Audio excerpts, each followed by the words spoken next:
আসসালামু আলাইকুম রহমতুল্লাহি বরকাতুহু। আজকে মালয়েশিয়াতে রুমের সামনে গাছ পুনিং করা হয়েছে। অনেক ডাব এখানে পইরা রয়েছে, কেউ নাই খাওয়ার জন্য।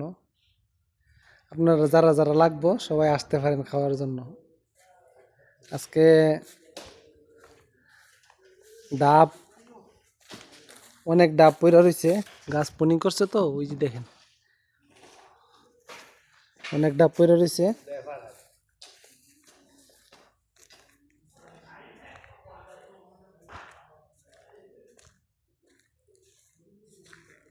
আমার মায়া লাগতেছে ডাব দিতে, কতক্ষণ পরে গাড়ি দা বইরা নিয়ে সুন্দর কইরা ফালাই দিব নি এক ড্রেনের মাধ্যমে। এই ডাব খাওয়ার কেউ নাই, যারা যারা খাইব রুমের ভিতরে নিয়ে রাখবো তারাই খাইতে পারবো। এই যে দেখতে পারতেছেন, মানে কত বলে গেলে এই যে পাগল এইটার হুদুদি কাটছে। এই ছুরিটা কাটার কোনো মূল্য তো আসলে অধিকার নাই, এরা কাটতে লাগছে। ছোট্টটি না কাটাটাই ভালো, হয়তো লাগিয়ে গেছে গা, কাটতে গেছে গা।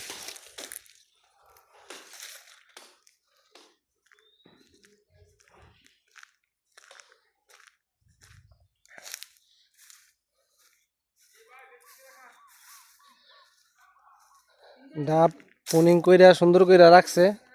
আপনার বলতে গেলে অনেক ডাব, এটা বইলা শেষ করুন যেত না। ডাব খাওয়ার লোক নেই, এমন অবস্থা।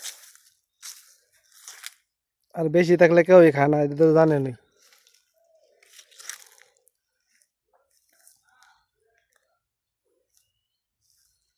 সুন্দর মনোরম পরিবেশ।